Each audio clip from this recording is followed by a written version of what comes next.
So hello everyone. I think we're live now.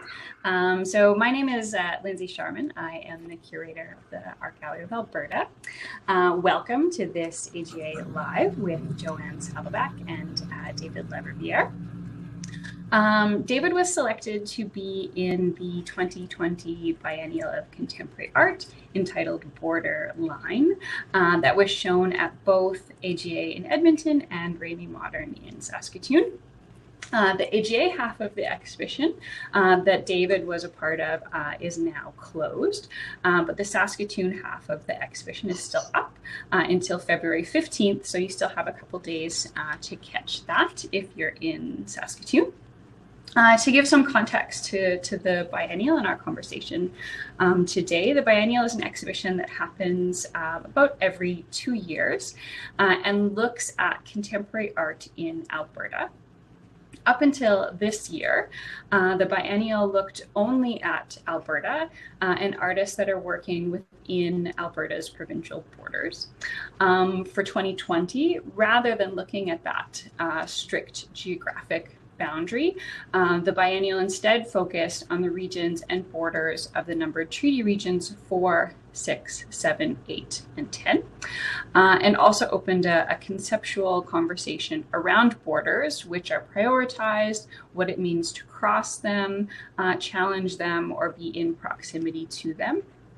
So the Art Gallery of Alberta is situated on Treaty 6, as is our partner institution, Raimi Modern. And Jo-Ann, David, and I are all coming to you from various places on Treaty 6. So before this conversation, I was asking Jo-Ann about land acknowledgements and how to approach this one in particular, seeing as one of my goals for the entire biennial project was to kind of complicate the idea of land or territory. And in a lot of ways, the entire exhibition is a land acknowledgement. And then after hearing Jo-Ann speak about land acknowledgements, I have kind of even more questions. And I know probably less than I did before. So I do actually want to kind of thank Jo-Ann for that, because I think that it's in that unpacking where you realize that there's even more to know. And so I think for me, it kind of sits in this sort of interesting place between being both important and inadequate is my kind of view of where they are right now. So I'm excited to, through this conversation, kind of continue to learn myself about this land that I'm on and how being on Treaty 6 for me can be more meaningful. And so I'm very excited to be able to listen to this conversation today. So to introduce our speakers, Jo-Ann has worked as a policy analyst, a researcher for various organizations. She's worked as a community developer for 30 years, delivering workshops all across Canada related to culture, health, Indigenous research processes, roles and rights of First Nations women, and cultural training workshops for RCMP, Corrections Canada, Alberta Health, healthcare workers, judges, Crown prosecutors. She has also worked with various Indigenous organizations and government departments on strategic and tactical plans on policy, research, evaluation, and program delivery. She has worked as an advisor on many projects, and she is an artist and teacher in the broadest sense of both of those terms in many capacities. And I should note today that Jo-Ann is feeling a little bit under the weather. And so with her, when she comes on, is also her husband, Jerry Saddleback. And so if Jo-Ann has to kind of pop out at any time, Jerry's going to just come in and join the conversation with David. So David is from Edmonton, but currently lives in Saskatoon. He has a Bachelor of Fine Arts from the U of A, an MA from Goldsmiths College, and his work has appeared in many solo and group exhibitions across Canada, including at Truck in Calgary, Neutral Ground in Regina, the Mendel Art Gallery in Saskatoon, which is now also the Rainy, and the Biennial most recently, and did a residency in 2018 at Open Space in Victoria. So David and Jo-Ann are going to talk for about 45 minutes to about an hour, after which they will answer questions. You can put any questions you have in the chat. I'll be monitoring the chat throughout the conversation, so you don't need to wait till the end of the talk as any questions come up. Please just feel free to put them in there. Before I hand it over to David and Jo-Ann, I would just like to take the opportunity to thank EPCOR. The EPCOR Heart and Soul Fund supports all of AGA's online programming. And also would like to thank ATB Financial for their support of the Borderline exhibition. And so with that, I would welcome Jo-Ann and David. Thank you.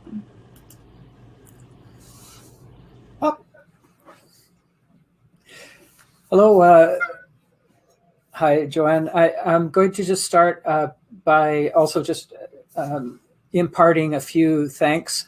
My heartfelt thanks and gratitude to all of the curatorial team of the Borderline Biennial, Sandra Fraser, Felicia Gay, Francesca Herbert Spence, and in particular, Lindsay Sharman for making also this hashtag AGA Live event possible. And many thanks to the whole team at the gallery for all of your support. I would also like to thank the other participants and collaborators in this project whose contributions throughout were so thoughtful and profound. Ruth Cuthand, Danny Knight, and Sean Cuthand, Joseph Netauhau, and Adam North Pigan. I'm also very grateful for the invaluable support this project enjoyed from Lana Whiskey Jack, Amanda Gould, and my sister Megan LaRiviere, my employer Paved Arts, and my partner Danielle Raymond. I've been very fortunate and privileged to produce this work with generous support from SK Arts and the Canada Council for the Arts. Finally, I would like to thank Jo-Ann and Jerry Saddleback for their wisdom and generosity. It was truly an honor to make your acquaintance at the Kakachep Art and Tea House in Edmonton. I hope I pronounced that okay. So I would like to begin this conversation by thinking back to that meeting, because you and Jerry helped to put something into perspective for me, an element of this project that is very important to contend with. I think of the conversations that I've shared with Adam North Pigan, Ruth Cuthand, Joseph Netauhau, Daniel Knight, Sean Cuthand, and yourself and Jerry, all of them as, what's that? Oh, sorry. All of them as learning experiences. While this is true, and the experiences have been edifying, I hope for a wider public as well, there still looms a danger that threatens to undermine the whole project. A danger that comes from the settler tendency to confuse learning with the idea of acquisition. What became very apparent from our meeting, as Jo-Ann described the deeply spiritual relation between the land, we sometimes refer to as Treaty 6, and the Cree people, is that this complex understanding, this relationship, is not something that can be acquired. It's not something that can be bought or possessed. It must be lived. It must be lived, and what is more is that this lived experience for the Cree people is intergenerational and goes back in a way that relates to a deep sense of time. To begin our conversation today, treaty is only a certain dimension of this land and only has to do with sovereign nations negotiating it as a space post-European contact, whereas the indigenous people of this land have a much deeper history. Jo-Ann, would you like to share with us some of your thoughts about your relationship with this land? What is the land of Treaty 6 to your family, parents, and ancestors? I think it's important to, first of all, hello, David, and thank you, Lindsay. I think it's important to understand. Can you hear me all right? Yes. Okay. I think it's important to understand that in the signing of those treaties in Treaty 6, I mean, I think people need to first understand that we're not a conquered people. We didn't fight a war and we lost and seceded. That didn't happen. Yeah. We are a sovereign people, and we signed the treaty as a sovereign people. This is considered Cree territory, and there are dots of other nations here, like the Dene, you know, but they're small dots and compared to the population of Cree that are on the Treaty 6 territory. So for me specifically, that it talks about a Cree history and a Cree relationship to the Treaty 6 territory. And I think it has to be understood as well that when we were signing these treaties, they were peace treaties that we agreed, and we made treaties that were unique in the history of mankind, in that they brought their Bibles and we brought our pipes, and we agreed that we would live in peaceful coexistence forever, and that we had decided that we would meet together, you know, as Cree people about to sign treaty. We met for 4 days and 4 nights, and we had ceremony, and we spoke to those deities that we believe in, those spirits that help us. And they told us during that time, they told us about the land and to make sure that we were near water. They told us a number of things. All the things that are in the treaty, they said, put in land, put in water, put in health, put in education, put in, you know, things that you're going to need to not survive on this land, but to thrive on this land. And when we went to go sign the treaty for Treaty 6, like I say, it was unique. You know, we smoked that pipe. We traded those spiritual connections right away, immediately when we were signing Treaty 6. And we made a promise to the Creator. And our old people say, and He's watching, He's listening, how both sides fulfill this treaty to live in peaceful coexistence. So we signed these treaties to prevent war. We didn't sign them post-war. And we signed them as sovereign nations. We signed it with the British, with Queen Victoria, you know, at the time. Yeah. And from one nation to the other. That's the only people who can sign treaties, are sovereign nations. And so we signed those as sovereign nations. So what does Treaty 6 mean to me? It's that it's saying that this is the agreement, that this is the land that we will continue to protect, continue to look after. You know, we always had, you know, pre-treaty, we had treaties between nations, between ourselves, before there was European contact. And that treaty, as my husband often says, was based on one principle. The Creator made everything perfect. Let's leave it as is. So many people think that means just leaving it alone and let it grow like that. You would not begin to understand the sophistication and the science that it takes to maintain paradise. Yeah. You know, to leave as small human footprint on that as possible.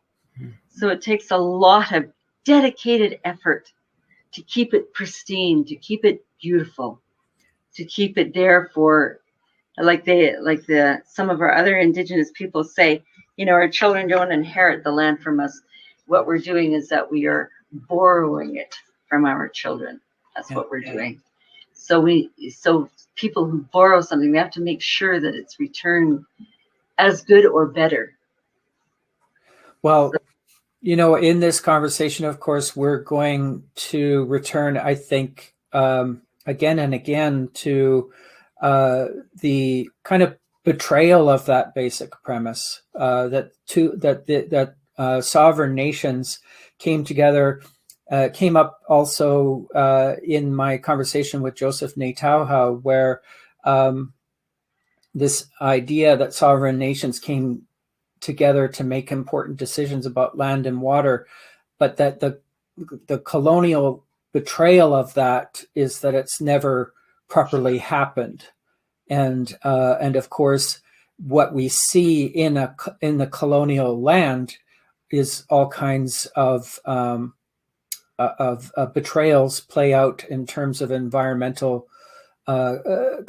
catastrophe. I want to just kind of turn to the premise of this exhibition, if we may, because this idea of borders and border line that became like the kind of the leaping off point for this work. I think is also a concept that's fraught with maybe misunderstanding, in that there's very different conceptions of border that's going on. One thing I wanted to quickly ask Helen, would you mind putting our pictures over to the right side just for this slide? I don't know if, yeah, thank you. I just wanted to show folks that Treaty 6 is the kind of light green area there. And a lot of this project draws on maps that are not meant to be dead accurate. They are basically impressions of the traditional territories of nations. And what we see here, I just wanted to illustrate too how large the Cree Nation is, because on native-land.ca, Treaty 6 kind of fits into just a small portion at the bottom of this very large area of the Cree Nation. So, but it does encompass the entirety of this giant landmass that we refer to as Treaty 6 as well. Returning to this idea of borders, I guess one of the things that really inspired me in a way was thinking about the way that the Indigenous expression of border or boundary is basically, I'm going to read this from a statement that I composed.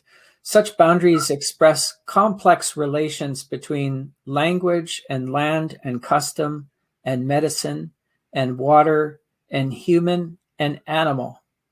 All of these elements enter into a composition forming vast dynamic bodies. So Jo-Ann, reflecting on that, how different is, or how violent is this colonial imposition? Our conception of border or borderline is really violent, because it doesn't take into account this composition of all the elements of the land. Rather, it cuts through arbitrarily for the purposes of segmentation and extraction. And I wonder if you would like to respond to that. Well, there's two concepts there, David, that you remind me of. And one is that our relationship to the land is that she is our mother. Yeah.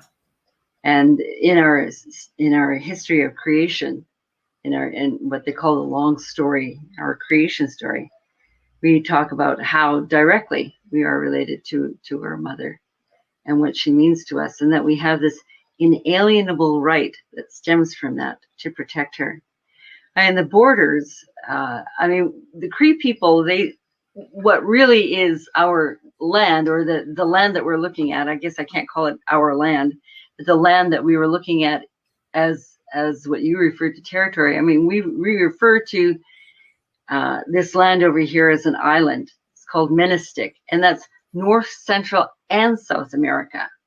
So when you talk about borders, I mean, the Cree are the largest indigenous nations in North America. The Cree, there's no other nation, Navajo, anybody, Ojibwe, that are as large as the Cree nation. So you look at, there are more Cree. I mean, there are a lot of Cree in Treaty 6, but that's not the only Cree treaty territory that Cree are. You take towards northern Canada, you find a lot of Cree. I mean, there's a Cree, there's Cree that are in near Laredo, Texas. I mean, there's just Cree all over. And in the language groups, there's the stemming of the basis of the Cree language in a lot of those language groups. So it's a huge nation. And when you think about borders, I mean, when we talk about the past and the journeys that we used to make, I mean, they called us nomadic, but we weren't the wanderers. We knew exactly where we were going. We would go on these medicine paths that would go right into South America. If you want to look at any kind of a border type of thing, we were more, we went more lateral than we were horizontal. So as soon as you make a border that goes lateral, you're cutting off so much of the territory. And my husband often talks too about, each of those nations, they were ecological experts in their own territory. So they knew how to take care of it. They knew how to help it, thrive, and to continue, for eons and eons. So the idea that people would come in and all of a sudden put these very random kind of borders to us, it was very violent. It cut us off from medicine paths. Yeah. It cut us off from so many journeys. It cut us off from being able to keep up those relations with other Cree tribes. It, cut us off from having the same agenda, having the same goals. When you break down treaties, all of a sudden, our brothers and sisters who are in Northern Ontario, they're in a different treaty. They have different things in their treaty. They have different circumstances in history as to how they signed that treaty than to us here in Treaty 6 or Treaty 8, or there's lots of Cree in Treaty 8, and they have it's different. They have a different history. So it really, when you talk about this violence that happened, my husband often refers to too as this tsunami of cultural erosion. And when you cut us off from the land, when you cut us off from our way of life, you're cutting off the culture. You're cutting off that relationship, the natural relationship that we have to the land. So that's what it reminds me of when you talk that way, David. Indeed, yeah. It's this segmentation, compartmentalization that goes on with colonial processes, and it's unabating. We see it today as much as it, from the point of contact. Well, there was something that happened when they were doing this too. Like I say, we signed it as sovereign nations with the British.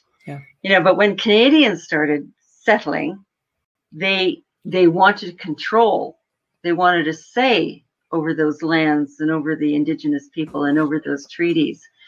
Like, for instance, we were all eligible to be members of the League of Nations, which became the United Nations. Yeah. Canada was not. They weren't eligible. So it was by pure political lobbying that they stopped some applications of memberships to the League of Nations by First Nations sovereign people. And then this gave Canada a foothold into having some kind of say. So when they formed their government in 1867, they formed the Indian Act. What is it, the next year, or 1876, something like that. Yeah, they formed the Indian Act. So through pure politics did they ever begin to have a say. And then they began to have more of a say in what was happening to Treaty 6. Instead of having Treaty 6 as our territory, they started putting us on reserves and giving us pockets of access to certain lands. You know, so they further deteriorated the treaties. I mean, we signed them one year, and the very next year, people were figuring out how to corrupt them and how to break them apart. You know, rather than living up to the treaties. I mean, we had very you know, when Canada started, you know, enacting the Indian Act, you know, and they sent out Indian agents who were supposed to be in charge of making sure that we got what was in treaty, like farm equipment and things like this, animals, guns, even ammo, boats, you know, fishing nets, all of that equipment, food, all of these foods. Those Indian agents, they would then decide who would get it, and they kept a lot of it for themselves. It was a very, very corrupt system. So that further eroded the relationships that we not only had with our land and what we wanted to do with it and having the proper tools to do it, but it further eroded our relationship and our trust of both the Canadian and the British governments. Yeah. I actually, as you were speaking, switched to this slide because it really is the Indian Act was, which is still, of course, in force with amendments to this day, has done so much violence, and you're already touching on some of the violence that it has enacted. But I wanted to. This is again returning to our conversation at the Kakasep tea house, and basically, I want you to hold yes. your thought, David. Okay, yes. Because in Cree, when you put a C in front of a letter, it gives a ch. It gives a ch. Oh, kaka cha. So it's cha cha. Oh, cha cha. Cha cha cha. Cha cha cha. Yeah. Sorry about that. I had it actually written down for myself phonetically, but the phonetic writing I put down was also mistaken. So cha cha cha. That's okay. Perfect. Cha cha cha. So one of the subjects that we also touched upon was the Indian Act, of course, first passed in 1876, and it's still in force with amendments, and the damaging consequences of this Canadian colonial legislation. What I recall from our conversation prior was also touching on the social life of Indigenous society, the impacts of the Indian Act to the way that Indigenous society was organized, that there was a matriarchal and a form of governance that was by consensus. And so what the Indian Act did, of course, was it replaced this kind of governance. It's really stripped out that kind of governance and imposed a patriarchal colonial system. And so I wondered if we could turn our attention to that particular impact. At that time, when Europeans were coming over here, women were property. They were the property of men, of their fathers and then their husbands. Over here, it were, like you said, it was matriarchal. We set the public agenda. We set the processes for decision making.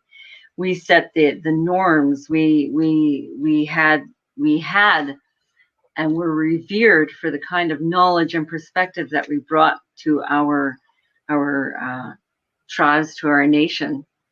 And when women were doing that, they had a certain process of how things would be governed. And it was the consensus basis. We nurtured a culture of debate. It was called win-win-win. And the philosophy of it was, I am always right. And it took about 4 days to go through this process. Democracy is a slow process.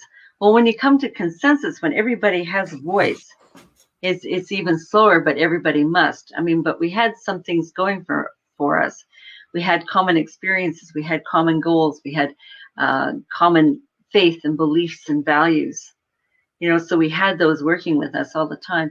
The idea of I am always right is you can put up one thing and you can say, everybody gives their perspective of what this is. And I might have the most unique perspective, but I'm not wrong in my perspective. You're not wrong in your perspective. Because the moment I turn around and show you my perspective, you are right again. Now I see your perspective. I wasn't wrong. We're both not wrong. We're both right. And we're both always right. So that's what it's called. I am always right. So you would debate from there, and so it valued absolutely everybody's point of view, and you had a duty. You had a duty to give your point of view. There was no such thing as a majority rules or I abstain. And the reason for that is that when a decision was made, we are all equally responsible. It is an incorruptible process, and we are all responsible for the decision made, and we are therefore all responsible for the action taken from that decision. Now that's the way a matriarchal society rules. She also knew that people don't know, as much as they didn't know that we were a matriarchal system, they also don't know that we were also a clan system, and that it was the women who held the history of those clans, which we called our science of genetics. We would put those clan systems together. So if you couldn't marry, as a young couple, you couldn't marry someone from your mother's clan, someone from your father's clan, and someone from your grandparents' clans. At least that. There was a time in our history where we could trace our clan heritage 64 levels, and you couldn't marry anybody in any of those clans. It absolutely secured healthy babies, and it also promoted long life. So you had people who, at that time, Europeans, they were living, when you were 40 years old as a European, you were considered an old person. Well, we had people that they were meeting who would be 200 years old, and we were very tall people. We often reached, 6 feet, 7 feet tall. Well, during contact too, it not only shortened our lives, but it also shortened our as people, so it had a lot of effect on that matriarchal system. It broke down those systems. It took me 20 years to trace my mother's, and that's the other thing, is that you inherit from your mother. So it took me about 20 years to chase down my mother's lineage, and it's too bad she wasn't alive when I started, looking for it. Otherwise I wouldn't have had to go through so much. But you inherit from your mother. You are what your mother is. In the European way, you chase down your father's bloodline and you inherit from your father. But in the Cree way, you inherit from your mother. You are what your mother is. If your mother was Cree, you're Cree. It's that simple. It's that simple. You inherit all those clans, and she gave you the history of all those clans. So it broke so many things. It broke women didn't have to worry about being raped and murdered and trafficked, and that just simply didn't happen. It just simply didn't happen because it was a matriarchal society. Everything was from the philosophy of, and every law, every activity that we did came from that philosophy for the protection and provision of women and children. That was the overguiding philosophy. And we did that in collectivity. So it was collective. So there was no such thing as an orphaned, abandoned, abused, neglected child, uneducated child. Everywhere you met your mothers, you met your fathers, you met your grandparents. All the old people in that tribe or in the nation are your grandparents. So there were so many things. Even giving birth, it changed the way we gave birth, how we look at birth. It changed, it cut all of those things that were specifically. governed by a matriarchal system. So the health in every aspect of the life, our homes, how they were designed, how they were placed, in a tribe or in a village of people. So it changed everything. It changed the safety and the protection of women and children. I'm really inspired by what you said about the governance model as well, in terms of, well, as you set that up by saying, well, democracy is work. And that's absolutely true. But just to further this kind of form of consensus is like a democracy pushed to the nth degree. It's like the work of the work. And we're so far away from that. Like, I think it's arguable if the settler state of Canada is a democracy at all in the way that it operates, as many of the insights that you just gave us demonstrate, like this sort of shortcuts of majority rules and so on. But I want to turn to the advent of Idle No More and these 4 women who created the movement, this revolutionary movement, and how women are at this juncture, in this moment, taking and playing this leadership role that maybe that this is a kind of return to those strengths to some degree. Oh, I think so. I mean, they didn't do it as kind of a return to matriarchal society.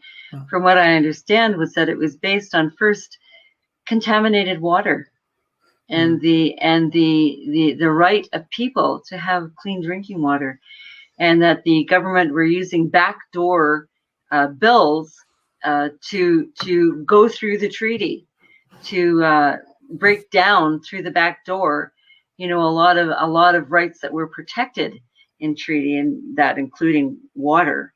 So that was the beginning. I mean, it came much larger, and it began to say we'll be idle no more for a whole bunch of things. Yeah. A whole bunch of rights that were violated. But the basis of it was the land and the water. Yeah. That the government, they were doing a number of things that violated the treaties. And so they idle no more. We have to do something about it. I'm not surprised that it came from women. Not surprised at all. And I'm not surprised that it began to encompass a whole bunch of rights that were being violated. Yeah. And that included, murdered and missing women. Yeah. That no longer were Native women protected. That we were being the whole activity of domestic human trafficking involves Native women and children. From 7 to 12 is the average age of a Native child who's being trafficked. And there are 3 provinces involved, BC, Alberta, Saskatchewan, and now Manitoba, I've also been told. So they're being trafficked, between those. And there are triangles. And Edmonton is a great big spot. It's a great big spot where all those triangles kind of meet, where women and children are trafficked. So the case of murdered and missing women has to do with the way society thinks about, Indigenous women now, that we are disposable. Our children are disposable. So it has so far gone from being a matriarchal society to having a society that treats Indigenous women as disposable. That we are disposable. And even when the news talks about us, oh, she lived a risky lifestyle, shaming the dead woman. Right. Oh, she lived a risky lifestyle. And I think that things like Idle No More and Me Too and the whole murdered and missing women and girls movement, to bring light on it, puts on it proper. Don't shame woman. You don't know what our circumstances are. You don't know if we've been trafficked. You don't know anything. I mean, the whole idea of residential schools too. I mean, when children were taken, when they were torn sometimes from our very arms, you know, to go to residential school, and this was part of the Indian Act, not part of the treaty. Yeah. You know, there was no parent or grandparents who would agree, yeah, take our women and take our children and grandchildren too. But the whole idea was that when that was happening, they there was the idea of tearing them away. It wasn't just like the Truth and Reconciliation Commission having to do with what happened to survivors of residential school, but if you go a little bit further, what happened to the parents whose children were torn away from them. Right. And what happened to Indigenous women at that time is that we imploded. You know, in the 50s, and you know, when residential schools really came out west, I know from that experience. Yeah, that was the very first time you saw women leave their reserves. That was the very first time you saw women on the streets without a people, and where she engaged in alcohol or anything to drown that hurt and that pain and heartbreak, you know, that she was feeling. And that's what happened to Indigenous women. We imploded, you know, and never having to deal with that, the chance to deal with all of that trauma and all of that grief and all of that heartbreak, you know, and women are still imploding. Yeah. You know, the Alberta government apprehends more children than anywhere else in Canada. They apprehend more Native children and children altogether than anywhere else in the world. Yeah, have become a product. So our old people, they say foster homes are the new residential school, and our women are still imploding. Yeah. Sometimes just on a neighbor making a complaint, you know, and because you're not living the lifestyle they think you should be, you know, without any understanding, you know, they're still taking our children away, still shaming our women. You know, I used to work in prisons. I'll just end with this on this subject. Yeah. You know, I used to work in prisons, and the guys in prison and in gangs, they rule the prison, you know, Native Syndicate, Red Alert, you know, all of them. And they said, yeah, you blame our mothers. She may have been an alcoholic. She may have been a drug addict. She may have been a prostitute. But where were you, as in the government, when she needed help? Where were you when she needed training and education and proper support? So don't blame our mothers, they said. Don't blame our mothers. We're here for one reason, they said, poverty. And with that, racism. Indeed. State-sanctioned, sponsored, instituted racism. And really going right back to, as well, the disenfranchising of women with the Indian Act and the quote, any other than an Indian or non-treaty Indian being a disenfranchising kind of tool of the settler state. Now we're running a little short on time. There's a piece of this I really wanted to get to that has to do with being an ally, but also like maybe what I'll do is I'm going to go through some slides. There's two pieces, if we have time, that I'd really like to get to. One is this notion of land back, which I just wanted to say very briefly, you know, as one who is concerned about the environment. So I'm going to skip through some slides here because we've kind of run short of some time. But as one who is concerned about the environment, as many people nowadays should be concerned about the environment, it seems to me that this notion of land back, through all that we've talked about with the philosophies and worldviews of Indigenous people and the Cree Nation, that it's actually imperative for our continued survival. That it feels like it's that urgent. And sorry, I'm just going to go to the next slide. I keep pressing the wrong buttons here. But I wanted to ask you about your own feelings about this kind of movement for land back. And maybe as a way to introduce this, actually, I'm going to go forward a couple of more slides here.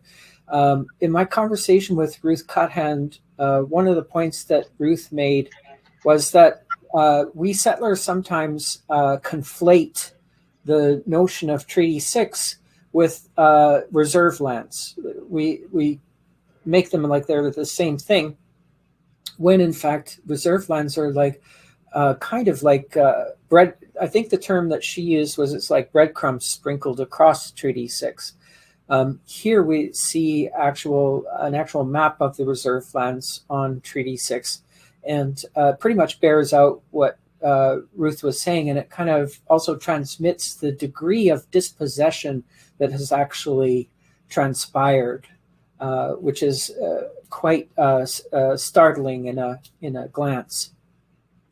So returning to this question of land back and the urgency of the kinds of colonialism has led us down this road of poisoning the land for many generations now, and even to recoup what has been poisoned is such a huge challenge, and we're now needing to confront all kinds of environmental issues on even a global scale. I wonder what are your thoughts about this land back movement? Very, very quickly, I can give you, and this is from my point of view.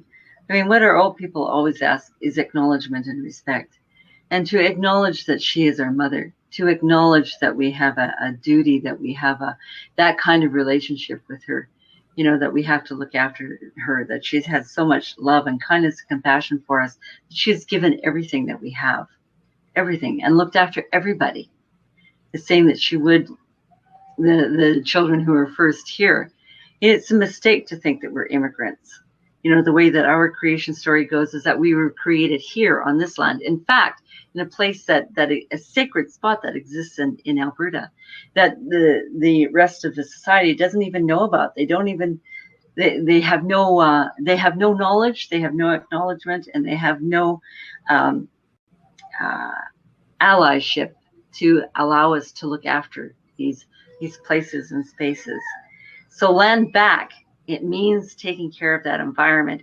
It means acknowledging that inalienable right that the First Nations people have to take care of it, to exercise all of that sophisticated technology that we had that allowed the land to thrive, and whenever it needed our help. You know, the same thing like with fires. We had very controlled fires. We knew exactly what we were doing, you know, in having to clear some brush sometimes, you know, from the land, and helping to look after it, and the animal populations. And I mean, in the seasons and in that cycle of life, I mean, we understood, we know this land, she knows us. And to begin to acknowledge that again would be, and to allow, and that means allowing that Indigenous perspective to help be guided by that Indigenous perspective when it comes to taking care of the land, I think is something that will save us all. It will save us all. Yeah. You know, and what the creator Kisei Manitou has said, you know, and he said he's got one more earthly cataclysm that he's gonna, we don't call it Judgment Day, we call it Renovation Day. You know, that he's gonna renovate the world one more time, and that's it. You know, and when he does renovate it, most of us will be gone. We will be gone. But he's promised us. He has promised us. He said, you know, like our old people say, you believe in heaven, you'll go to heaven. You believe in Valhalla, you'll go to Valhalla, or Nirvana, you'll go to Nirvana. But for us, he promised us, and we have two places of waiting in the universe. You know, when he does that final renovation of the earth, he promised that he would make this earth even more beautiful, and that we would come back here. He promised Indigenous people, this land will be yours. You will come back here.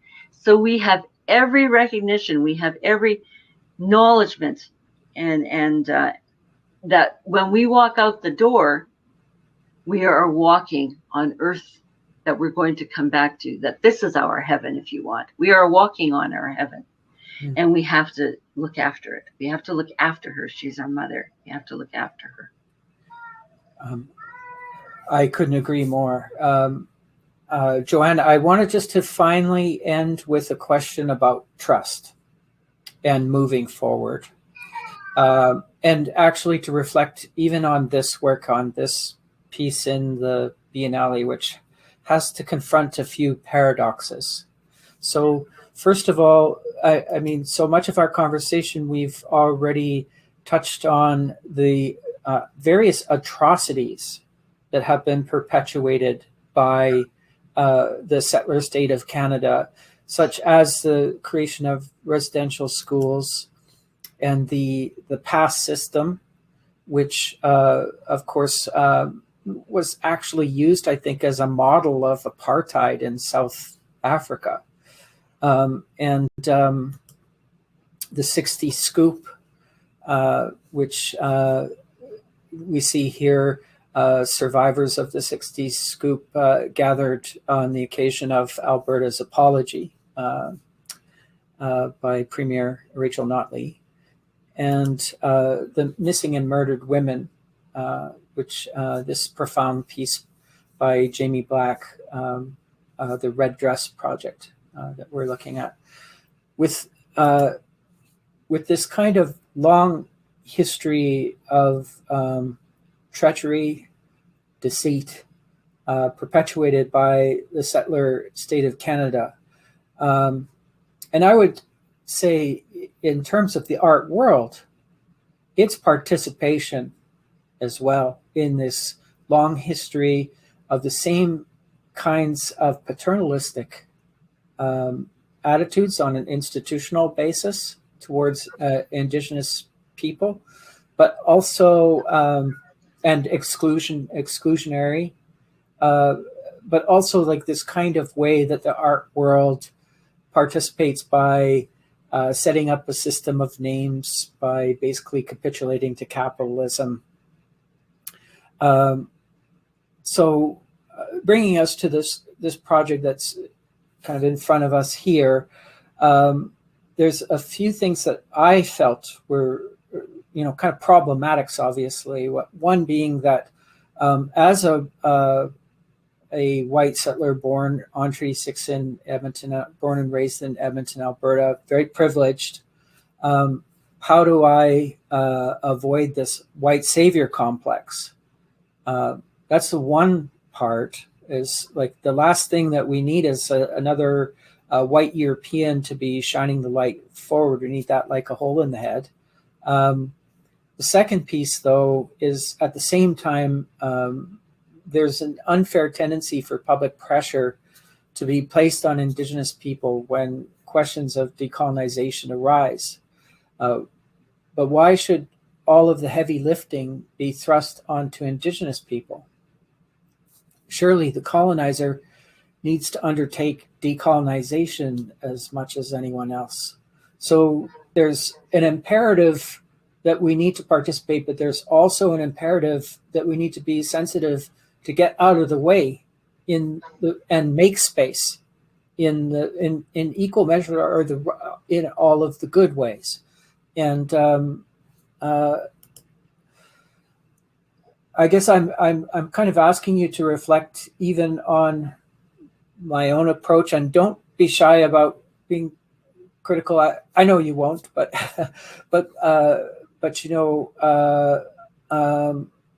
how is trust?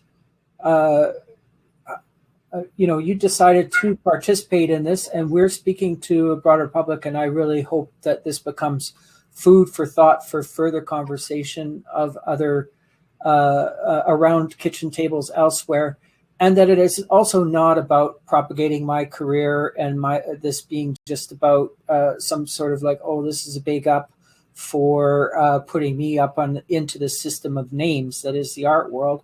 That it should really be that it has a life. I hope outside of these egotistical kinds of determinations. And we're just looking at these QR codes that actually led to stories of with other interviews that were conducted in the course of this project with the people that I've mentioned before. And this one is out of North Piegan's QR code. So with that, would you like to comment about trust, about being, I imagine you've been approached by settlers of various good intentions, perhaps. Would you like to comment about that? Two things come to mind, and I'd also like my husband to talk on this as well. Yeah. Two things for me is that so many people, I mean, we talk about truth and reconciliation.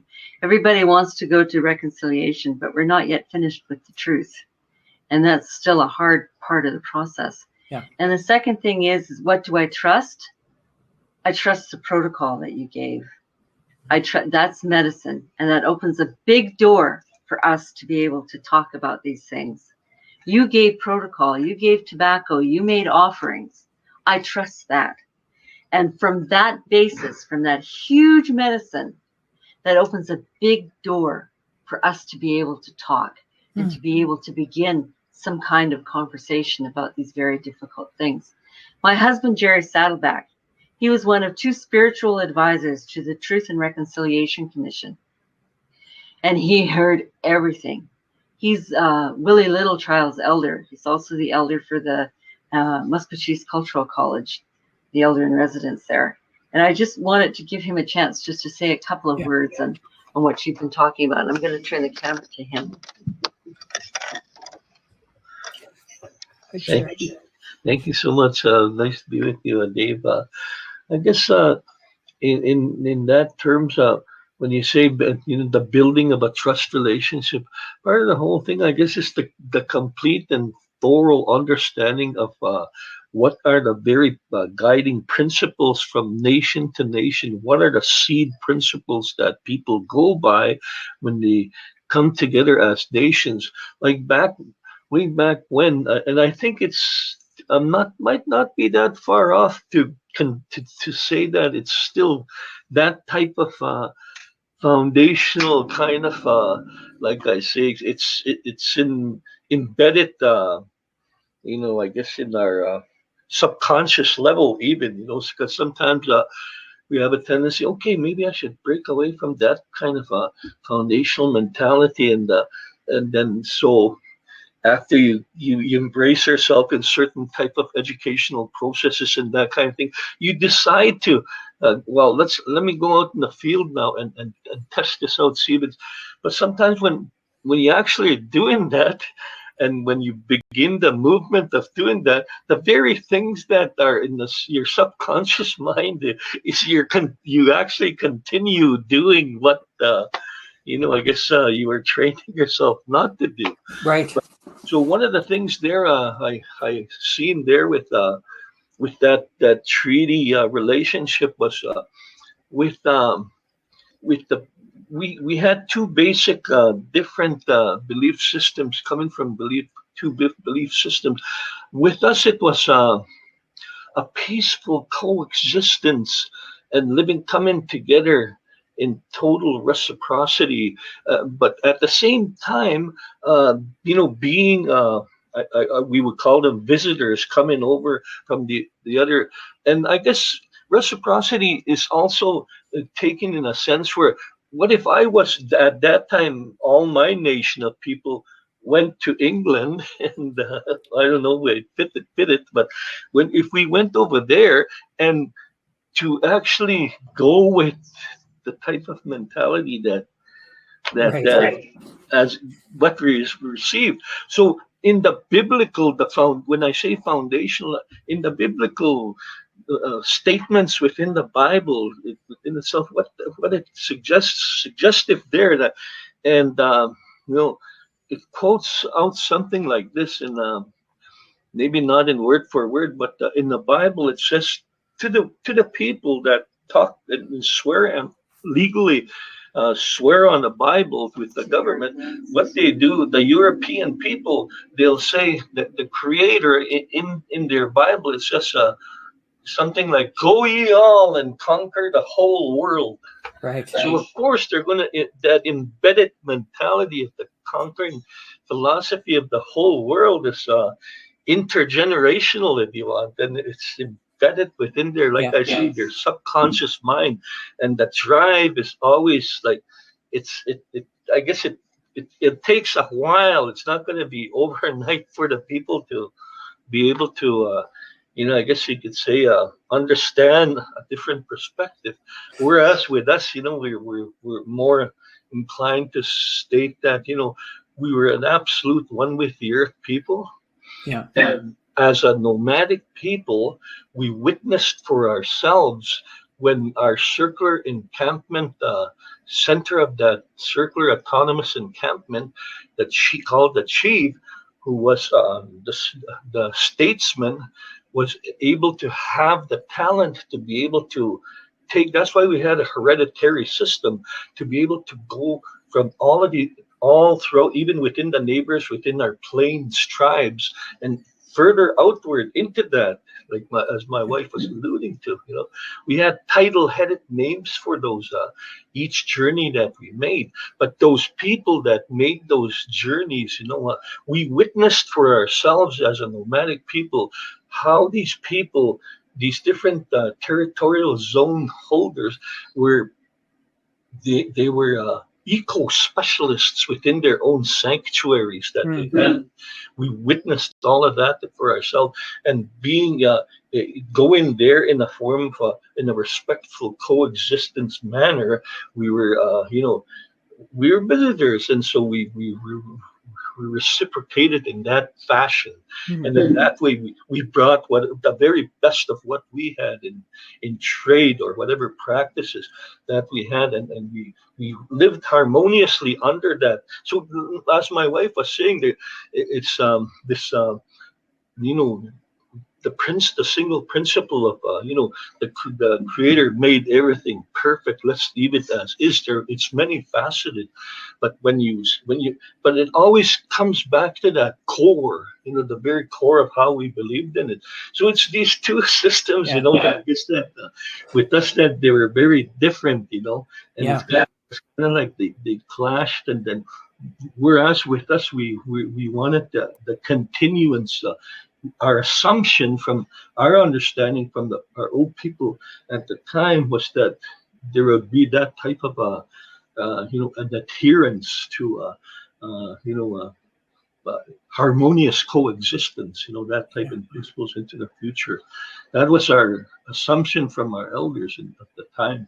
So I guess it's just that type of an educational process that needs to take place in order to develop that such a trust. But sometimes that type of an educational system, it requires a certain type of how you actually look at the entire picture, as well as all of these different things within it, to come to a stable understanding of the entire picture rather than just a specific little area, and then trying to base all of your judgments within that, but looking at the entire picture of how you develop this type of a true bonding trust and relationship. For us to get there, I think we have to overcome so much arrogance on the part of Western entitlement and Western this idea of the Western Enlightenment. We got to get past that to be able to see how we can survive by learning and finally get past all of that colonial arrogance that that has been so detrimental and blocking. I see, Lindsay, you're back. I imagine we're going to probably turn to take a few questions. Yeah, thank you so much, both Jerry and Jo-Ann and David. Thank you both. We're all so very lucky to have been able to hear your discussion. So thank you so much. So far, there are no specific questions in the chat, but lots of nice comments from folks. And I did want to just bring one out. It's quite long, so I won't read the whole thing, but it's from somebody who is joining us from India, and they're talking about the kind of parallel and juxtaposing the colonial histories, and then goes on to say here, in 1835, the British introduced in India the English Language Act to slowly eradicate the use of local South Asian languages in offices, colleges, etc. And then they go on to thank you for the presentation. But I was just wondering if, taking from this comment, if Jo-Ann or Jerry, you wanted to say anything about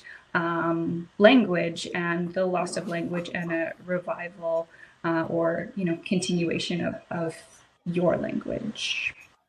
I guess with us, we have what we would term, when we say reconciliation in our terms, is well, first and foremost, like what we just got done talking about, is that belief system of insurance of that we actually know each other's histories, and we're able to then realize, like our consensus system that my wife was talking about, that both sides were, they understood each other, one good understanding of that. And so with that, that the old people, they tell us with the language, they were saying, some of them say that when it's true reconciliation with us is it's they call it a ceremony of remorse.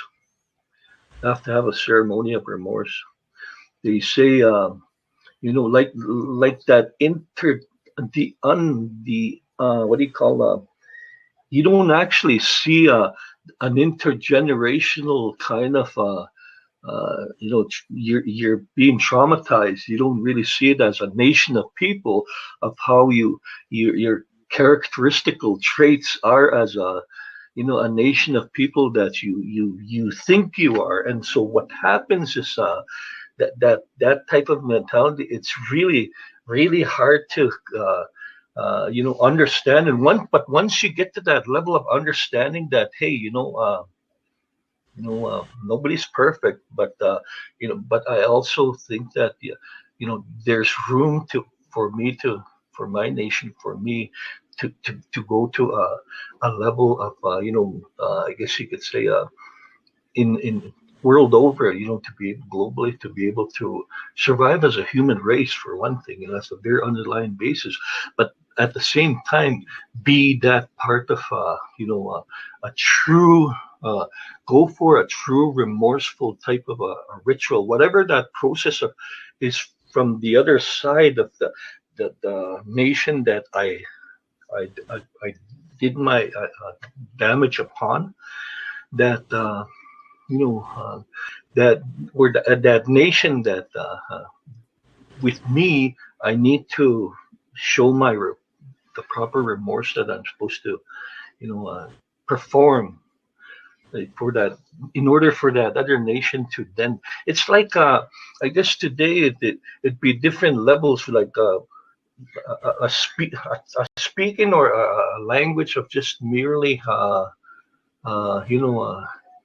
saying a formal saying I'm sorry to the people of this land, that kind of thing. Sometimes that might sound a little too surfacey, as to going into the nitty gritty and being able to say, okay, this is why I'm sorry, and this is what I want to do, because I am truly sorry, and I want to make things right between this nation and your nation, that kind of thing. So, I just wanted to speak about the language part that she was asking about. And that's, in the residential schools, they made a policy of making it an offense to speak our own languages. Yeah. And they wanted to break the language at first, the very first thing. And for us, the language is everything. The language is our history. The language is our connection to the land. Our language is our connection in relationship to everyone else, our mothers and fathers and everybody. Like I go to Saddle Lake, and for the very first time, the first generation, I couldn't speak to my grandfather, who knew only Cree and didn't know any English. I didn't know any Cree. You know, I couldn't speak to my own grandfather. So it broke all of those processes as well. And so now the thrust is we have to save the language. We have to reclaim the language. We have to rejuvenate the language. There's all kinds of efforts to put these indigenous languages, and we're lucky with Cree. We have a lot of Cree. There's a lot of Cree and a lot of Cree speakers, but there's a lot of indigenous languages that aren't so lucky and they're dying. Yeah. Mm-hmm. Yeah. Thank you so much, Jo-Ann. I think we're kind of running out of time. Jo-Ann, did you, seeing as we're kind of finishing up speaking about language, did you want to kind of wish us all farewell in Cree for us? Something in our language, when you say ai hai hai, it means thank you. But when you say it that way, ai hai hai, I'm really thanking the Creator that He made you. So to all of you, ai hai hai. Ai, ai. Thank you, Jo-Ann. Goodbye, everyone. Thank you both. Goodbye. Thank you.